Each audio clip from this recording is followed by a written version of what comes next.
આજે આ 91મી પર્યુષણ વ્યાખ્યાનમાળામાં આજના વક્તા શ્રી મનસુખભાઈ સલ્લા અને બીજા વક્તા પ્રાધ્યાપક જયરાજભાઈ પંડ્યા તેમજ આપ સૌનું ધર્મ જાગૃતિ કેન્દ્રના ઉપક્રમે હૃદયપૂર્વક સ્વાગત કરું છું. 1928માં 44 બ્રહ્મ ક્ષત્રિય સોસાયટી પાલડી ખાતે જ્યાં પંડિત બેચરદાસજી રહેતા હતા ત્યાં આ પર્યુષણ વ્યાખ્યાનમાળાનો પ્રારંભ થયો. ત્યાર પછી આ વ્યાખ્યાનમાળા હંસરાજ પ્રાગજી હોલ, જ્યોતિષણ, Akhandanand hall, Premabhai hall, Mehdi Nawajang hall, Dinesh hall, town hall, Ahmedabad medical hall અને અમે જ્યારે શરૂ કરી શરૂઆતમાં ત્યારે પ્રકાશ હાઈસ્કૂલના હોલમાં આ પર્યુષણ વ્યાખ્યાનમાળાની જે સુવાસ પથરાયેલી છે. આ વ્યાખ્યાનમાળા એક રીતે જોઈએ તો જ્યારે પંડિત સુખલાલજી અને પંડિત બેચરદાસજીએ શરૂ કરી ત્યારે ગાંધીજીની અસર ઉપર સમગ્ર દેશ હતો. એના પરિણામે રચનાત્મક પ્રવૃત્તિઓ અને નવા નવા વિચારો એ અરસામાં શરૂ થયા હતા. એના પરિણામે આ એક વ્યાખ્યાનમાળા જૈન ધર્મને નજર સમક્ષ રાખીને અને લોકોને જૈન દર્શનનો તલસ્પર્શીય અભ્યાસ થાય એ હેતુને નજર સમક્ષ રાખીને આ કરવામાં આવી. આ વ્યાખ્યાનમાળાની અંદર પંડિત સુખલાલજી અને પંડિત બેચરદાસજીએ જે દ્રષ્ટિ રાખીને અમે પણ 1975થી આ કામ આગળ ધપાવ્યું. અમે થોડાક ફેરફારો જરૂર કર્યા પણ એ માનવહિતમાં, રાષ્ટ્રહિતમાં હતા. અમે ધર્મ, માનવ ધર્મ અને રાષ્ટ્ર ધર્મને આવરીને જુદા જુદા વિષયો ઉપર મન્ય પ્રવચનો ગોઠવ્યા. આજે જ્યારે 91મી પર્યુષણ વ્યાખ્યાનમાળા શરૂ થઈ છે ત્યારે 1440 જેટલા વ્યાખ્યાનો આ 90 વર્ષ દરમિયાન થયા. આ 1440 જે વ્યાખ્યાનો થયા એ વ્યાખ્યાનો જે મહાનુભાવોએ, જે સંતોએ, જે વિદ્વાનોએ આપ્યા એ ખૂબ જ જેને કહેવાય કે જીવન જીવવાની જડીબુટ્ટી સમાન હતા અને એમાંથી લોકોને ખૂબ શીખવા મળ્યું.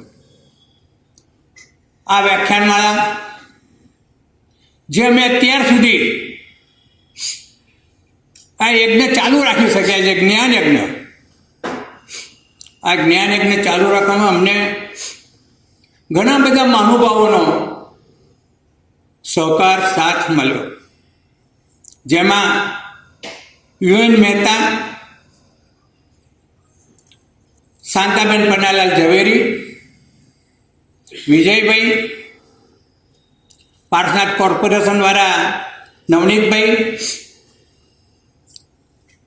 રત્નમણીવાળા જયંતિભાઈ, એવા ઘણા બધા લોકોએ અમને ખૂબ સાથ અને સહકાર આપ્યો. આ પ્રવૃત્તિની અંદર શરૂઆતમાં શુભકરણ સુરાના, ડૉક્ટર મનહરભાઈ એ પણ અમારી સાથે રહીને આ પ્રવૃત્તિને ખૂબ જ વેગ આપ્યો. એટલે આ વ્યાખ્યાનમાળા જે અત્યાર સુધી ચાલી એમાં અમે તો માત્ર નિમિત્ત છીએ. ભગવાનની કૃપાએ અમે આ કામ હજુ સુધી કરી શકીએ છીએ એ ખરેખર અમારા માટે ખૂબ આનંદ અને ગૌરવનો વિષય છે. આજે 27 ઓગસ્ટ મંગળવાર આપણા પ્રથમ વક્તા શ્રી મનસુખભાઈ સલ્લાનો પરિચય ટૂંકમાં મેળવીએ તો ગુજરાત વિદ્યાપીઠમાં શિક્ષણ લઈને પ્રથમ વર્ગમાં MA ની ડિગ્રી મેળવી અને અધ્યાપક તરીકે, આચાર્ય તરીકે, ડીન તરીકે, ગુજરાતી સાહિત્ય પરિષદના વહીવટી મંત્રી તરીકે તથા સાહિત્ય એકાદમીના ન્યૂ દિલ્હીના કાઉન્સિલર તરીકે એમ અનેક સંસ્થાઓમાં એમને સેવાઓ આપેલી છે. હાલમાં ગુજરાતી કેળવણી પરિષદના પ્રમુખ તરીકે, દર્શક ફાઉન્ડેશનના ટ્રસ્ટી તરીકે, ગુજરાતી સાહિત્ય પરિષદના સભ્ય તરીકે તથા CN વિદ્યાલયમાં સલાહકાર સમિતિના પ્રમુખ તરીકે સેવાઓ આપી રહેલ છે. તેમણે 14થી વધુ પુસ્તકો લખેલ છે. અનેક પુરસ્કારો પણ તેમણે મેળવેલા છે. તેમના કેટલાક પુસ્તકોને પણ પુરસ્કાર મળેલા છે. તો આવા આપણા પ્રતિભાશાળી શ્રી મનસુખભાઈ સલ્લાને અહિંસક સમાજ માટેની કેળવણી વિષય ઉપર સાંભળીએ. મનસુખભાઈ સલ્લા. આદરણીય શ્રી પ્રમોદભાઈ, શ્યામ, સુભાષભાઈ, કુશુમભાઈ, હેમાનભાઈ, અજયભાઈ, આજના મારા સાથી વક્તા પ્રોફેસર જયરાજભાઈ પંડ્યા, પરામર્શ સમિતિ અને આયોજન સમિતિના તમામ સભ્યો અને આપ સૌ. મેં જ્યારે જાણ્યું કે પંડિત સુખલાલજી અને ગજલદાસજી આ જ્ઞાનયજ્ઞના પ્રારંભક હતા. બંને જ્યાં મેં 36 વર્ષ કામ કર્યું તે લોકભારતી સંસ્થામાં બંને વક્તા તરીકે આવી ગયા છે. એકથી વધારે આવ્યા છે, કારણ કે એમને નાનાભાઈ ભટ્ટ માટે બહુ જ આવ્યો. આવું જ મને સ્મરણ થાય છે ચમનલાલ ચતુરાયનું, કે જેમણે મુંબઈમાં એક પરંપરા ઊભી કરી કે જ્ઞાન યજ્ઞ કેવો હોય. એના શ્રોતાઓ પણ એવા ઘડાયેલા. મારા વિષય ઉપર જલ્દી હું આવું. આ આખરે પ્રક્રિયા શું છે? એક મનુષ્ય તરીકેની આપણી પ્રક્રિયા શું છે? તાળું જો બહારથી હોય તો દેખાય છે, પણ બીજા અનેક તાળા હોય છે કે જે આપણને બાંધી રાખે છે. એટલે રણછોડ નામના કવિએ કહ્યું છે, જડી કૂચી ને ઉઘડ્યું તાળું. આ કૂચી શોધવાનો પ્રયત્ન એ આ વ્યાખ્યાનમાળા, એ આ પર્યુષણ વ્યાખ્યાનમાળાનો મૂળ હેતુ છે. અને એ કૂચી સૌએ પોતે શોધવાની હોય છે. હા, ઈશારો મળી જાય છે. આપણે જ્યારે સાંભળીએ છીએ વક્તાઓને, ત્યારે ઈશારો મળી જાય છે જે આપણને કૂચી આપી દે છે. મારો વિષય છે અહિંસક સમાજ માટેની કેળવણી કેવી. આ એક ફેશન પણ છે કે બધો જ દોષ મેકોલેને આપવો, બધો જ દોષ અંગ્રેજોને આપવો. મહાત્મા ગાંધીએ એમ પૂછેલું, આપણે ગુલામ કેમ થયા એ વિચારવું જોઈએ. એ તો ગુલામ કરે, આપણે કેમ થયા? આપણી નબળાઈઓને કારણે આપણે ગુલામ થયા. એટલે એ લોકો ફાવી શકે. એનો અર્થ એ થયો કે આપણી નબળાઈઓ શું છે એ પણ પારખવું જોઈએ, અને આપણી સબળાઈઓ શેમાંથી પેદા થાય એની શોધ કરવી. આ બંને એક સાથે ચાલતી પ્રક્રિયા છે. જે પ્રજા આ નથી કરતી, બહુ ઝડપથી સમજાય એટલે કહું. રાવણ સીતાજીને લેવા આવ્યો, અપહરણ કરવા આવ્યો, ત્યારે વિમાનમાં બેસીને આવ્યો હતો. આપણે બધા ગૌરવ લઈએ છીએ કે રામાયણ કાળમાં અમે તો વિમાન શોધી કાઢ્યું હતું. પછી કેમ ન શોધ્યું? સાદા વિમાનમાંથી બોઈંગ સુધી કેમ નહીં પહોંચ્યા? એનો અર્થ એ થયો કે વિદ્યાની સતત ઉપાસના થયા કરવી જોઈએ. એક પેઢી અમુક સિદ્ધ કરે એટલે એ કાયમી નથી થતું. કેવા વાતાવરણમાં આપણે મળ્યા છીએ? જ્યારે પૃથ્વીનું તાપમાન વધી રહ્યું છે અને હૃદયનું તાપમાન ઘટી રહ્યું છે. હૃદયનું તાપમાન એટલે ઉષ્મા, હૃદયનું તાપમાન એટલે સંવેદનશીલતા. સંવેદનશીલતા ઘટતી જાય છે અને પૃથ્વીનું તાપમાન વધતું જાય છે. આ બે મહાન જોખમોની વચ્ચે માનવ જાત મુકાયેલી છે, માત્ર ભારત નહીં. તો કેળવણી આમાં કંઈ કરી શકે? કેળવણી ખરેખર એવો અસરકારક રોલ ભજવી શકે? એના થોડાક માત્ર નમૂના સમય ઓછો છે એટલે હિટલરે ધિક્કારની કેળવણી આપી અને નાઝીઓને તૈયાર કર્યા. આ નબળો નમૂનો છે. રોમનોએ આજથી 2200 વર્ષ પહેલા માત્ર શરીરને જ મજબૂત કરો, શરીરને જ દ્રઢ કરો, એટલે કે લશ્કરી બળ, એના ઉપર બધો ભાર દીધો. થોડાક સ્થાપત્યો સિવાય રોમન સંસ્કૃતિનું કશું જ આજે નથી. ભારતનો સાવ નજીકનો જો ઉદાહરણ કેવું હોય, જેનું પરિણામ આ દેશના ટુકડા થયા અને ભારતને પાકિસ્તાન થયા, એના કાર્યકર્તાઓ તૈયાર કરવાનું કામ અલીગઢ યુનિવર્સિટી. ધિક્કારની રાજનીતિ કેળવણી આપણે કરી શકીએ. આ અલબત્ત હું આને કેળવણી નહીં કહું, આને શિક્ષણ કહીશ. અને સામે શાંતિ નિકેતન, ગુજરાત વિદ્યાપીઠ, આર્ય સમાજના ગુરુકુળો, શ્રી અરવિંદના આશ્રમો, આ બધામાં આપણે જોઈ શકીએ કે કેવી કેળવણી. આ કેવી કેળવણી. ત્યારે અત્યારે જે વિનિપત આપણું જે પતન થયું છે તે એ છે કે માત્ર થોડાક હજાર કે લાખને નોકરી મળે એ કેળવણી શ્રેષ્ઠ. એટલે જુઓ કે મકાનો અત્યારે અફલાતું હોય છે, સાધન સગવડ સુવિધાઓ અફલાતું હોય છે. હવે પ્રાથમિક શાળાઓ કોલેજ જેવી છે, પણ અંદર શું છે? તો ત્યાં આવીને આપણે ઊભા રહીશું કે હિંસા એટલે શું? અહિંસક સમાજ જો રચવો હોય તો પહેલા સમજવું પડે કે હિંસાનો જન્મ ક્યાંથી થાય છે. યુનેસ્કોએ એક અદ્ભુત વાક્ય, એમની સ્થાપના થઈ 2 વિશ્વયુદ્ધ પૂરા થયા હતા, એ ગાળામાં કહ્યું હતું, યુદ્ધનો જન્મ મનુષ્યના ચિત્તમાં થાય છે, પછી મેદાન ઉપર લડાય છે. એટલે કે હિંસાનો જન્મ મનુષ્યની અંદર પેદા થાય છે. તો એવા 3 તત્વો છે કે જે હિંસા માટે તૈયાર કરે છે મનુષ્યને. એક છે લોભ. એટલે ગાંધીજીએ કહ્યું હતું, આ સૃષ્ટિ ઉપર બધાને માટે બધું છે, પણ કોઈના લોભ માટે પૂરતું નથી. આપણે એવું કલ્પી શકીએ કે બધા જ અમેરિકા જેવા થઈ જાય દેશો, તો આ પૃથ્વી સહન જ નહીં કરી શકે. લોભની પણ મર્યાદા છે, અને લોભમાંથી યુદ્ધો અને હિંસા જન્મે છે. બીજો ભાગ છે ઈર્ષ્યા. એની પાસે છે એટલું મારી પાસે નથી, હું એની કરતા ચડિયાતો થાવ. આ ઈર્ષ્યા કેટલા અનિષ્ટો સર્જે છે એ ચારે બાજુ જોવા મળશે. અને ત્રીજું તત્વ છે અહંકાર. કેટલા યુદ્ધોનો જન્મ અહંકારમાંથી થયો છે. હું મોટો કે તું મોટો, આ અહંકારમાંથી, એ પૈસાનો હોય, એ પદનો હોય, એ સત્તાનો હોય, કોઈ પણ પ્રકારનો અહંકાર. એ અહંકાર એટલે કે આ ભૂમિકાને એટલા માટે આપી કે તો સમજાશે કે આ 3 જે મનુષ્યને બાંધનારા, મનુષ્યના પોતે જ ઊભા કરેલા કિલ્લાઓ કે જેમાં એ કેદ થઈ જાય છે, એમાંથી મુક્તિ કેમ મળે? એવી કેળવણી કેવી હોય? ગાંધીજી પહેલા આ દેશમાં મહાન માણસો હતા, પણ કોઈ પાયામાંથી આ ચિંતન નથી કર્યું. પહેલી વાર ગાંધીજીએ એવી એક કેળવણીની ભલામણ કરી.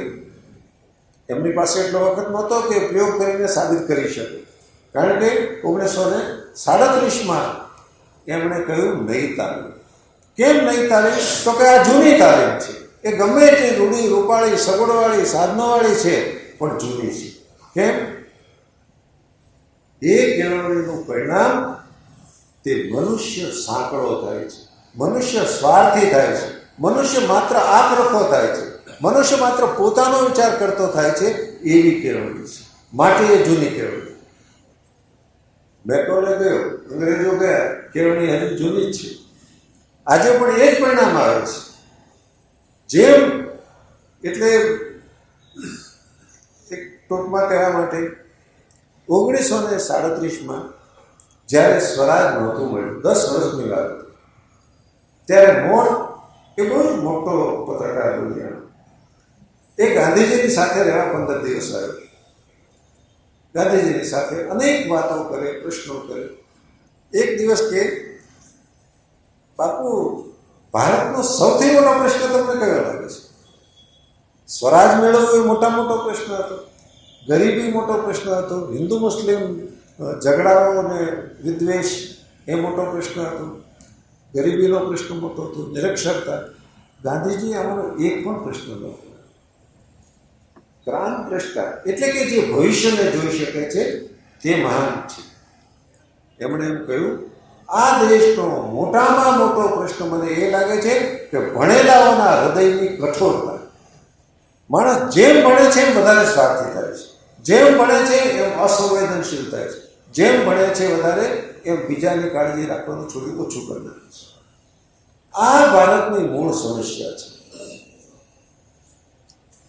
જયપ્રકાશ નારાયણે 1975માં મનુભાઈ પંચોળીને પૂછ્યું, તો મનુભાઈ, આ દેશનો પાયાનો પ્રશ્ન શું છે?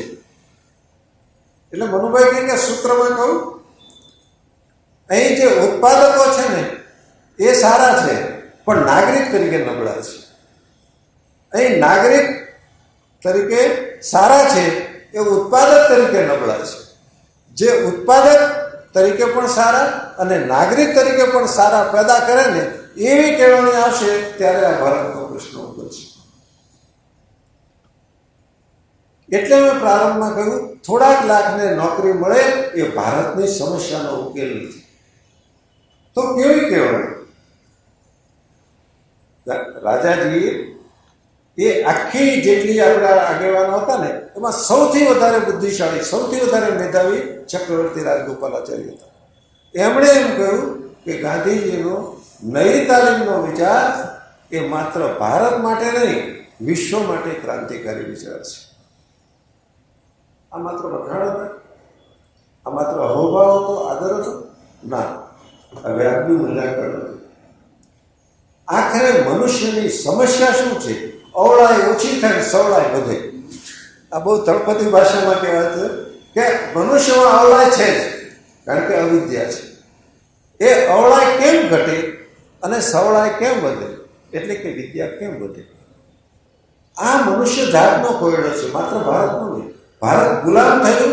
હવે એક સમજવાની જરૂર છે, હવે કોઈ લશ્કર લઈને અહીં આવવાનું નથી, કોઈ ચઢાઈ કરવાનું નથી. હવે આપણી ગુલામી માનસિક છે. આપણા લોકો રાજ કરતા છે અને છતાં આપણે ગુલામો છે. આ એક નવા યુગમાં આપણે આવી ગયા. ઇન્ટરનેટ જે આપણને આપી રહ્યું, ટીવી આપી રહ્યું છે, બીજું બધું જે આપી રહ્યું છે, એ દ્વારા આપણી ઉપર અસર કરે. એટલે કે તમારી પસંદગીઓ તમારી નથી. હવે એ પસંદગી કરી આપે છે કે આવું જીવન એ સારું જીવન, આવો પાવડર સારો, આવો સાબુ સારો, આવું ઘર સારું, આવું રસોડું સારું. ત્યારે વધારે જાગૃત થવાની જરૂર છે.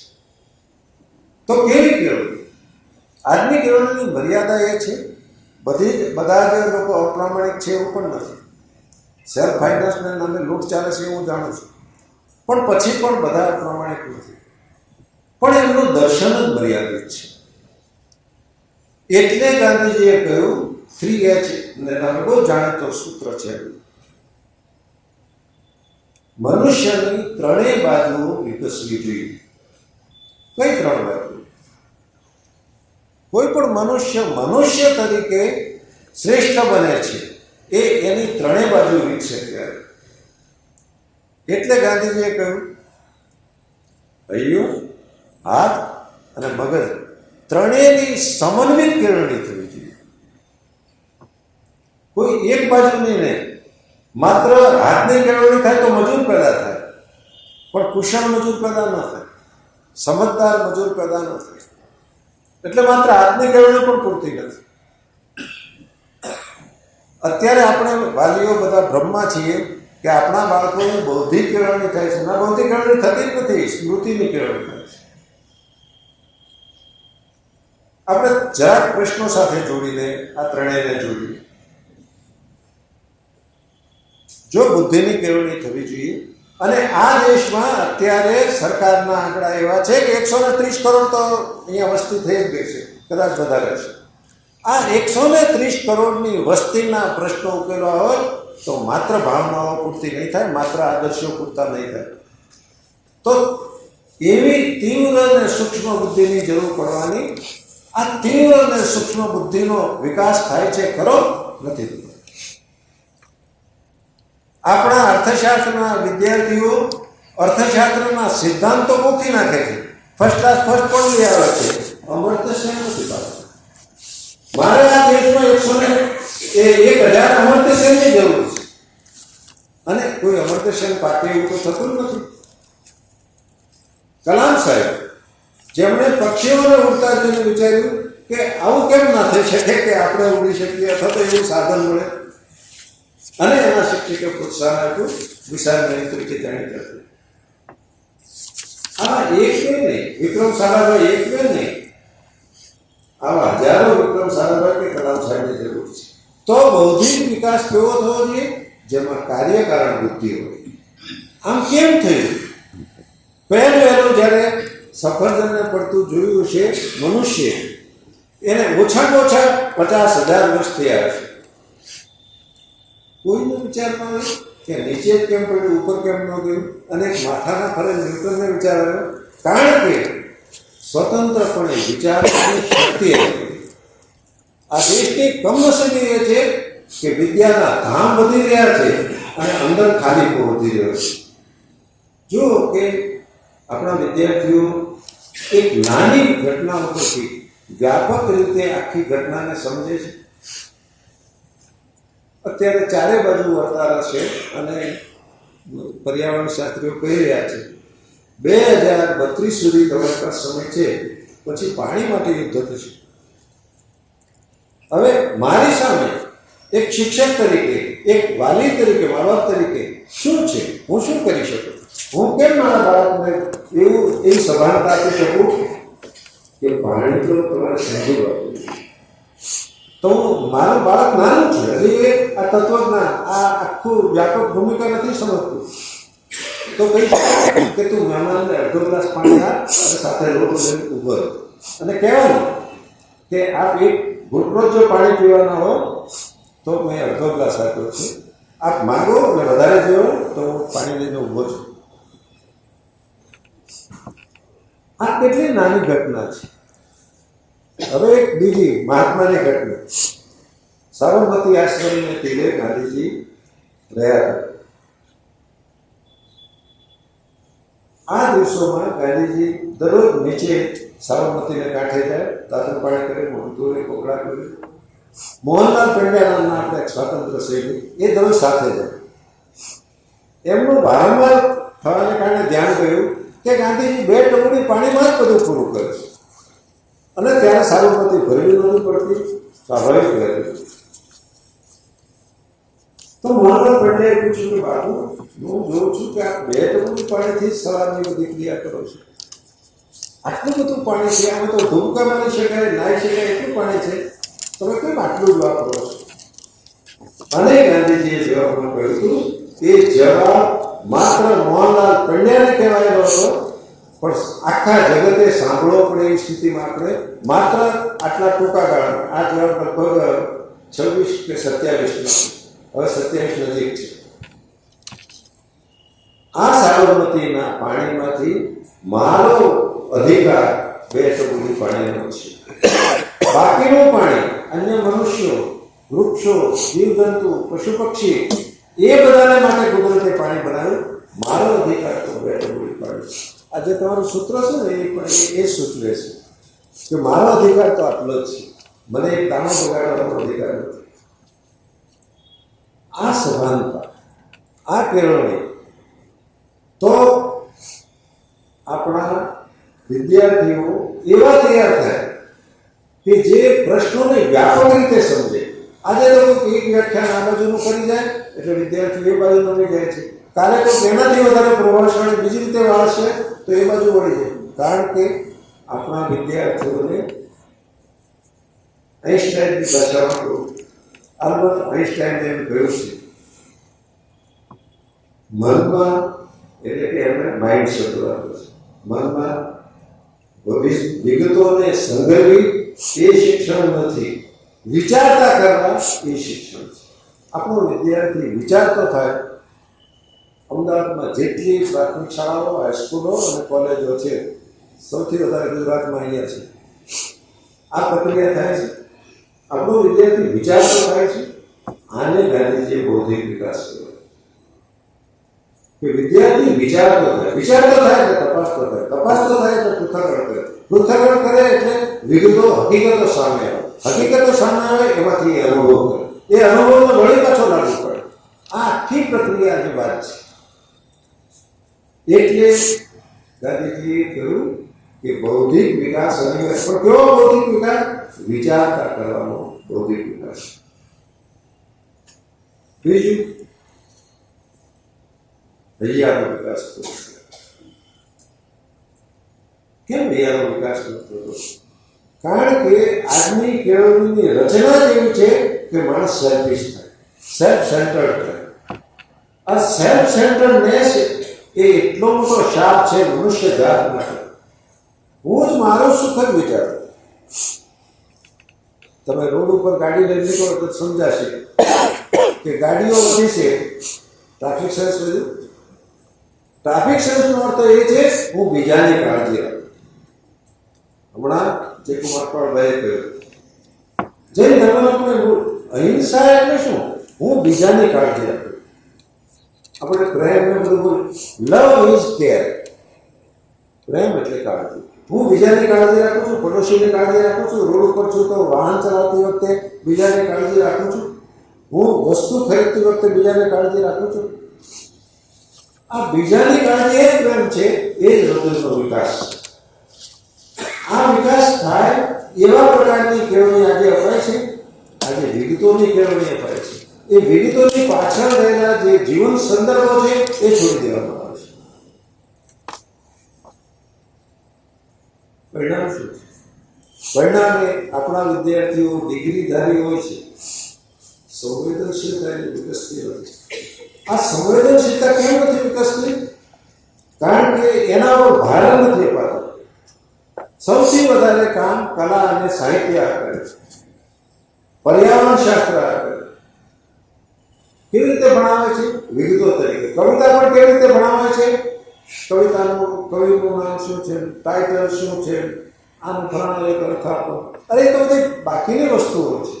આપણે કવિતા એવી રીતે ભણાવીએ છીએ, વાર્તા એવી રીતે ભણાવીએ છીએ કે વિદ્યાર્થીના હૃદયમાં થાય, અરે આવું જીવન, કોઈકને આવી પીડા ભોગવવી પડે, કોઈકને આવો અન્યાય થાય છે. એ હલી જાય છે.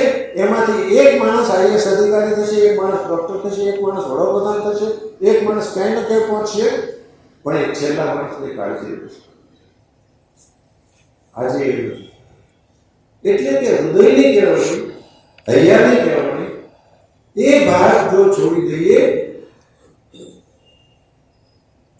સારો શબ્દ નથી, રાક્ષસો, ભણેલા રાક્ષસો પેદા. એક ડોક્ટર જ્યાં 5,000 રૂપિયાની ફી લેવાની હોય ત્યાં બિલકુલ સંકોચ વગર 50,000 રૂપિયા માગી કેવી રીતે શકે? કારણ કે એ સંવેદનશીલતાની કેળવણી નથી. એણે એમ માન્યું કે આ મારો ધંધો છે, એણે એમ માન્યું કે આ પૈસા કમાવાની મારી આવડત છે. એ સંવેદનશીલતા નથી. અને ત્રીજું, હાથની કેળવણી. હાથની કેળવણી એટલે શું? મજૂરી. હાથને કેળવણી એટલે પાવડો વધારીને કામ કરવું એટલું ના. હાથની કેળવણીને હૃદય સાથે પણ જોડવાની છે અને બુદ્ધિ સાથે પણ જોડવાની છે. મજૂર તો આ દેશમાં મજૂરી કરનારા કરોડોમાં છે, એ કેળવાયેલા નથી. માત્ર મજૂરી નહીં, એ હાથની કેળવણીની આ આપણે ત્યાં કહેજો કે આ સમાચાર બહુ જ આવે છે.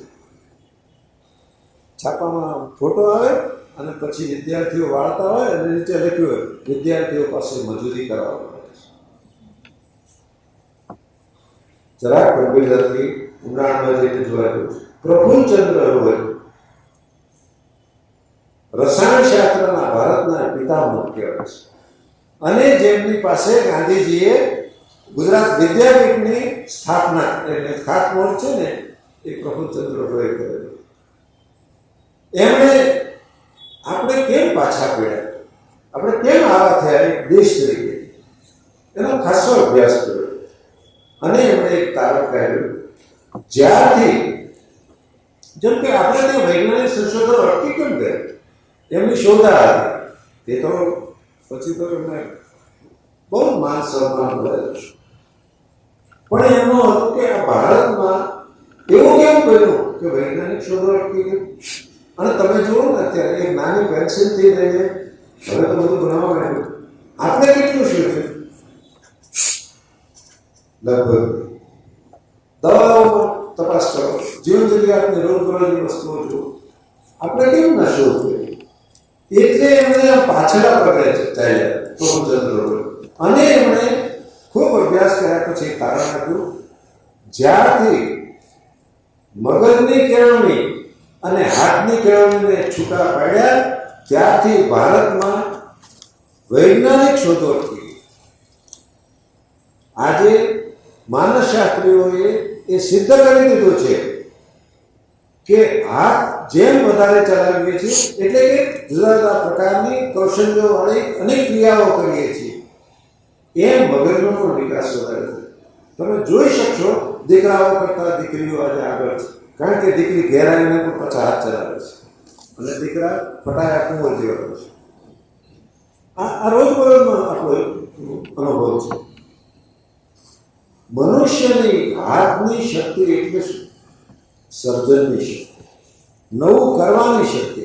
નવું કરવા માટે જે પુરુષાર્થ કરવાનો છે, કારણ કે પરિણામ એડિસનને કોઈકે પૂછ્યું હતું કે તમે આ એક પછી ભલામણ 99 વખત તો પ્રયોગ કર્યા, હજી બધા સવાલ તો કે 99 વખતે હું દરેક વખતે મારા ધ્યેયની નજીક જતો હતો, બરાબર નિષ્ફળતા. આ હાથની કેળવણી છે. ઘડીક કર્યું ઘડીક ન કર્યું નહીં. અને જરાક એક ઘટના સાથે જોડી. એ વખતે અમદાવાદમાં જે 5 કુટુંબ સૌથી વધારે સમૃદ્ધ હતા એમાં એક સારાભાઈ કુટુંબ. વિક્રમભાઈ અને એમના પિતાજી બેઠા હતા, રાહ જોતા હતા, અને ડ્રાઈવર આવીને કહ્યું કે ગાડી આવી ગઈ છે. બહાર નીકળ્યા. એમનું આમ સેટ ઊંચું છે એટલે પગથિયા ઉતરે પછી નીચે ગાડી સુધી પહોંચે. 3 પગથિયા ઉતર્યા અને પિતાજીએ કહ્યું કે વિક્રમ તો ગાડીમાં જઈને બેસ, હું આવું છું. રૂમમાં ગયા, તરત પાછા આવ્યા અને ગાડીમાં બેસી ગયા. વિક્રમભાઈને નવાઈ લાગી કે પિતાજી પાછા કેમ ગયા, એટલે કે કંઈક ભૂલાઈ ગયું હતું, કંઈક રહી ગયું હતું. તો કે ના વિક્રમ, આપણે પેલા ડ્રાઈવર આવીને કહ્યું એટલે તરત ઊભા થઈ ગયા. એ રૂમમાં પંખો ચાલુ હતો, હું પંખાની સ્વિચ બંધ કરવા ગયો. આખો દિવસ પંખા ભર્યા કર્યા હોત ને તો પણ પોસાય એટલો પૈસો હતો. હું આમની આવું પણ અત્યારે એક કુટુંબે દીકરીના લગ્ન માટે જે ખર્ચ કર્યો એ કેટલો વ્યાજબી છે એ આના પરથી ખ્યાલ આવશે. અને જેનું હવે નામ આપી શકાય એ પ્રેમજી હજી 700 કરોડનો ચાંદો આવ્યો એ એમણે શાળાઓના વિકાસ માટે લાવ્યો. વિક્રમભાઈને શું કહ્યું એમણે, જે રૂમમાં આપણે બેઠા હતા એનો પંખો ચાલુ થઈ ગયો, એને સ્વિચ બંધ. હવે એમને ત્યાં નોકર હતા, અરે દીકરો જ હતો વિક્રમભાઈ, તો દીકરાને પણ કઈ શિકાયત કરતું જરાક સ્વિચ જઈને બંધ કરે, કશું જ ના કર્યું. એકમાત્ર પાછળથી સ્વિચ બંધ કરીને આવતા રહ્યા.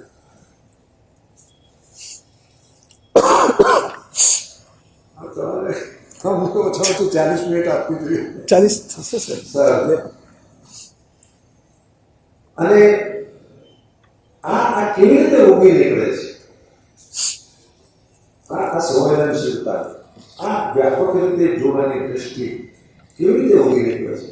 વિક્રમભાઈ પછી તો મોટા વૈજ્ઞાનિક થયા અને ડૉક્ટર ભાભા પછી એ આપણા મુખ્ય પંડિત નહેરુએ એમને કહ્યું કે હવે આટલા સાધનો છે ને તો વિદેશથી મંગાવ્યો. અને વિક્રમભાઈ એવું કહ્યું અમને 6 મહિના આપો, અમે આ સાધનો આપણા વૈજ્ઞાનિકો દ્વારા અહીં જ બનાવો. તો પણ તમે બનાવી શકશો? 6 મહિના આપો. અને 6 મહિનામાં વિક્રમભાઈની ટીમે રાત દિવસ એક કરી 1959 150 કરોડ રૂપિયા દેશના બચાવ્યા. આજની દૃષ્ટિએ તો 1500 કરોડથી વધારે રકમ થાય. પેલી પંખાની સ્વિચે કેવી કેળવણી કરી કે ના બગાડ ન થવા જોઈએ, આ દેશનો બગાડ ન થવા જોઈએ. આમાંથી એક સમગ્ર દર્શન વિકસે છે અને સમગ્ર દર્શનનો અર્થ એ છે કે હું જવાબદાર છું. આ પ્રકૃતિમાં, આ સમાજમાં જો કંઈ પણ સારું થાય તો પણ હું જવાબદાર છું, બગડે તો પણ હું જવાબદાર છું. આ એકાઉન્ટેબિલિટી એ જ કેળવણીનું ઉત્તમ પરિણામ છે. આ એકાઉન્ટેબિલિટીનો વિકાસ થાય છે કે મારી જવાબદારી છે, મારાથી ન બગાડે. ગાંધીજીએ આના માટે જરાક મોટો શબ્દ વાપર્યો, યજ્ઞમય જીવન. યજ્ઞમય જીવન એટલે આ સૃષ્ટિને હું નાક ઘસારો ન આપું, બને એટલો ઓછો આપો અને કંઈક થાય તો પૂર્તિ કરું. આ સમગ્ર દર્શન છે. આ સમગ્ર દર્શન જેમાંથી વિકસે એ જ અહિંસક કેળવણી છે. એ જ મનુષ્યને વિચાર કરાવવા પ્રેરે છે કે મારે કેવી રીતે જીવવું. એ ધોકો મારીને પોલીસના બળથી, કાયદાના દંડથી નહીં, અંદરથી ઉગતી આ સમજ છે. આ સમજ જેમાંથી વિકસે એમાંથી અહિંસક સમાજ થાય છે. હજી આ સ્વપ્નો છે, આ સિદ્ધ નથી થયું. સ્વરાજની લડત પછી આપણો દેશ ભૂલી ગયો કે આપણે અહિંસાથી લડ્યા. આજના ભારતમાં એ દ્રશ્ય જોવા નથી મળતું. હજુ આ પ્રયોગો કરી રહ્યા છે, પણ લક્ષ્ય તો આ છે. આ લક્ષ્ય ઉપર પહોંચાડે તે કેળવણી સાચી છે, તે અહિંસાની કેળવણી છે. અને એવી કેળવણી ભગવાન મહાવીરને મારા ગણાવે છે. એવી કેળવણી ભગવાન બુદ્ધને, ભગવાન ઈશુને, કૃષ્ણને, રામને, કોઈ પણ નહીં, કે આધુનિક યુગના શ્રી અરવિંદ હોય, રવિન્દ્રનાથ હોય, મહર્ષિ અરવિંદ હોય, એને આપણા ગણાવે છે. આપણા બાકીના બધા જ ઓળખાણો ખસી જાય છે. કેમ? કારણ કે આ તરફ આપણે લઈ જાય છે, આવા સમગ્ર દર્શન તરફ લઈ જાય છે. અને એમાંથી જતે દિવસે એક છેલ્લું વાક્ય પણ મારે કહેવું જોઈએ. ભારત પાછું વળશે, ભારત અહિંસક રીતે વધતું થશે. હું કહીશ, પર્યાવરણના પ્રશ્નોને કારણે માણસ જાત અને ભારત પાછા વળશે. હવે જાજા વર્ષ નથી, 12-15 વર્ષ જ છે. ત્યાં સુધીમાં અનુભવ થઈ જશે કે આમ તો નહીં જીવાય. ત્યારે કોણ રસ્તો બતાવશે કે કઈ કેળવણી સાચી, કેવું જીવન સાચું? ત્યારે ગાંધીજી આ બધા માણસો આપણને એ બતાવી શકેલું છે. મેં ધાર્યું હતું કે અમુક સમય મળશે તો કંઈ નહીં, તો હું તો ટેવાયેલો છું, ટૂંકાવી પણ શકું છું. પણ મારે કહેવું છે કે આ જે પરંપરા આપણે ઊભી કરી 51 વર્ષની, ગમે એવી મુશ્કેલીઓ આવે, એવો પણ વરસાદ આવે કે અહીં સુધી પહોંચી ન શકાય, એવું પણ આસમાની સુલતાની થાય, આ બંધ ન થવા દેતા, આ દેવોને બોલવા ન દેતા. એટલા માટે કે આ આપણને જાગૃત કરે છે, આ આપણને વિચારતા કરે છે, આ આપણને સાચું કહું એક શબ્દ આપણી જાતને જોવા માટે પ્રેરે છે કે આપણે ક્યાં ઉભા છે. એવી આ ઉત્તમ તમારી આખી રચના છે. એક ઉપર ગજરાજજી શુક્લાજીના આશીર્વાદ છે, સતત આ ચાલતી રહે. અને 200મી આની વ્યાખ્યાન હોય એવું આપણે આયોજન રાખવું. આપ સૌનું ખૂબ